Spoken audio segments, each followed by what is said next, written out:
Hey, how's it going, guys? Mr. Boss for the win here, and in today's Grand Theft Auto 5 video, I'm going to be talking to you guys about the real reason why Niko Bellic isn't in Grand Theft Auto 5, where is he now, and what happened to him after his time in Liberty City. So I was going back and looking through some old videos, and I found a bunch of theory videos I did on where Niko Bellic was, new evidence that has popped up, etc. And I want to make a new, updated, condensed video with all the right information regarding the protagonist of Grand Theft Auto 4, and everything we just mentioned. Why he's not in Grand Theft Auto 5, where is he now? My good friend Zach Cox did a video very similar to this a couple months ago, and he did a great job explaining it, and I thought it was really cool. And since I have kind of the same obsession with the old GTA characters, especially Nico, and where they are now, I figured it would be really cool to make this video as well. So let's not waste any more time, and let's jump straight into it. Our first topic today, the real reason why Niko Bellic is not in Grand Theft Auto 5. So there's obviously going to be reasons here that we just simply don't know. Obviously, at the end of the day, it comes down to Rockstar and whether or not Nico fit the story of Grand Theft Auto 5. And the simple answer could easily be that he just didn't fit into Grand Theft Auto 5's story that definitely revolved around the three characters of Michael, Franklin, and Trevor. And maybe there just wasn't a need for another, I guess, protagonist-style character to make its way into the game. However, I don't necessarily think that's the case, and I don't think it has to do with the recentness of him being in a Grand Theft Auto game either, because we saw Johnny Klebitz make a return as well, and he was the protagonist of the Grand Theft Auto 4 DLC, The Lost and the Damned. Now, albeit his appearance was rather short and ended swiftly, he was still in the game where Niko Bellic does not appear at all. So I don't think it's the case of him not fitting, I think it's the case of Rockstar purposely not putting him in the game, and this is where I think we get our real answer here, and that is the voice actor and likeness who plays Niko Bellic, Michael Bellic, actually is not on great terms with Rockstar. So this story came out a few years after Grand Theft Auto 4 released, but essentially Michael Bellic had a disagreement with Rockstar on how much money he was being paid. I'm not sure the final amount, I think it was around $100,000, and that's a lot of money, but based off of the work that Michael Bellic ended up doing, which was likely 2 to 3 years of on and off production building this character, that might not seem like a whole lot. And especially considering the scale in which Grand Theft Auto games are and how much money they make, $100,000 is a fraction of probably what Rockstar saw in terms of the profits they made from that game. So obviously, Michael Bellic was a huge part of its success. He asked for a little bit more, or there was a little bit of a disagreement, and I think that's where they have split ways, which is why you don't see any voice acting from Michael Bellic in Grand Theft Auto 5 for Nico, and even in the DLCs, The Ballad of Gay Tony and The Lost and the Damned, even though you see Nico, he doesn't make any new vocal appearances, thus indicating that after Grand Theft Auto 4 was made, these guys have not been on great terms, which is likely why you haven't seen Niko Bellic in-game, and it's probably why you won't see him going forward in any future GTA 5 DLCs if that's the case,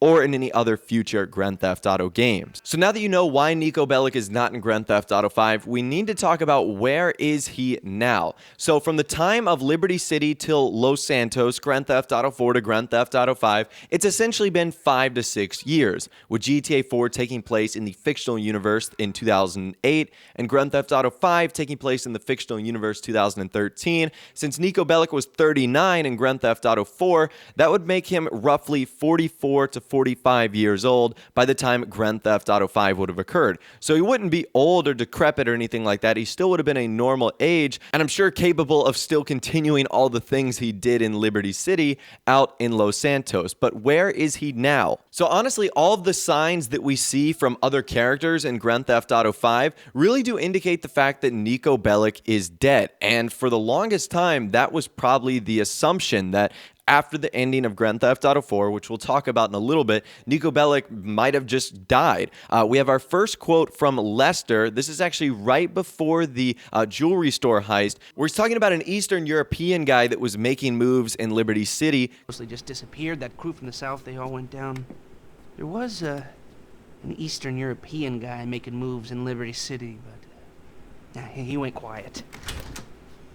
clearly a reference to Niko Bellic's nationality, which is Serbian, and how he went quiet. And you guys can interpret what going quiet means, but that typically means out of the game or, in worst case scenarios, dead. So did Lester imply that Niko Bellic is no longer alive? That might end up being the case. And further down the line in the campaign, this theory is backed up by Packy McCreary, who is actually one of Niko Bellic's partners on the Liberty City bank heist. And while describing this to Michael in the Polito Bay score, he actually talks about how Niko Bellic was one of those members and he might end up being dead. He has no idea what he's doing, and Packy even says he's probably dead. Ah, shit, yeah. I heard you were part of the crew that took that down. I ran the crew. It was me, my brother Derek, God rest his soul, my pal Michael, God rest his soul, and another boy, Nico, who's probably dead too. They're all dead. Must have been jinxed, huh? So this is where things start to get interesting, because those two characters clearly mention that Nico doesn't look to be alive or doesn't look to be doing anything. However, in Grand Theft Auto Online, which takes place 6 months before the events of Grand Theft Auto 5, and this might just be an Easter egg in and of itself, but Niko Bellic is a character that we can choose as our parents' heritage. So that's kind of interesting. Now, there are other Rockstar characters like John Marston and Claude from Grand Theft Auto 3 that also appear, so this could be more of an Easter egg rather than anything that makes sense chronologically or legacy-wise. So I just thought that this was interesting here. Again, I'm not sure if this feeds to the theory that he's alive or if he's dead, especially because this is just our heritage, but it is interesting that we could have Niko Bellic as one of our heritage parents in Grand Theft Auto Online. So now that we've got those two out the way, now we can talk about what happened to him after Liberty City. So before we can jump into what happened to him and probably what he's doing right now, we have to discuss the two endings. So there are going to be some spoilers here, but honestly, this game is over 10 years old, so if you haven't played this by now, I'm not sure what to tell you.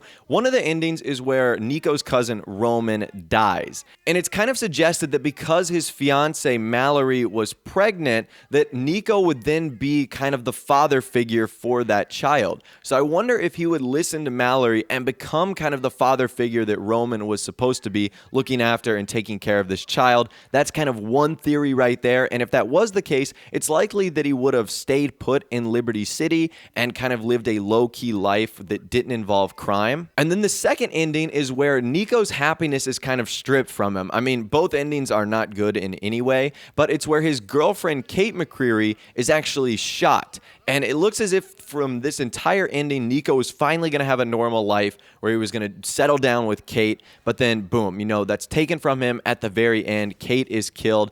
And with this ending, I kind of see a similar outcome, that he would still continue to spend time with his friends and family, but there's also the idea that this ending might actually spawn Nico to go full on berserk, because we know he came to Liberty City looking for revenge. Kind of throughout the middle of this, he finds out that that's not the thing he's really here for, but then the death of his girlfriend might actually revitalize that, thus causing him to go on some sort of crazy hunting spree, taking out anyone and everyone in his path. So those are kind of the two endings right there, and that's where we have a fork in the road.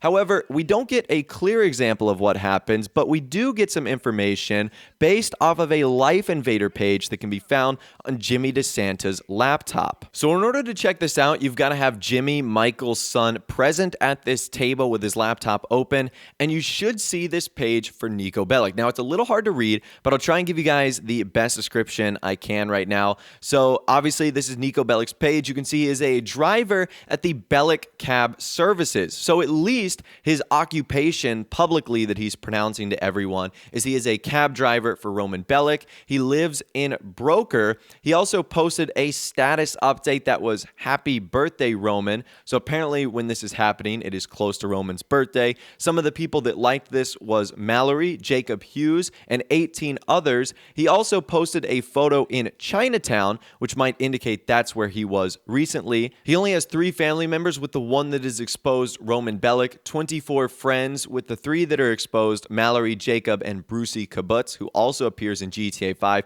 and he's stalking 7 companies, with one of them being present, and that is Burger Shot. So we don't actually see a ton of information here. Again, it's really generic, and neither one kind of indicates, you know, what sort of life he went towards. I mean, obviously, it's easy to say on your public public page that you could work at a cab service, but really he could be doing hits and, trying to take out the mob and trying to get revenge on the side. We would never know from that Life Invader post right there. But I guess that is reaching for straws a little bit, and if I had to take a guess, it would just kind of seem that Niko Bellic is living a normal life after the events of Grand Theft Auto 4, and that would most definitely back up the fact that we don't see him in GTA 5. Why would he move cross-country from Liberty City to Los Santos if he was just happily living his life in Liberty City? Which it kind of sounds like that's exactly what he's doing. So it almost seems as if we're never going to see Niko Bellic again, one, because of the voice actor issues, but two, Rockstar have kind of set his life at a normal pace, and now he seems to be out of the game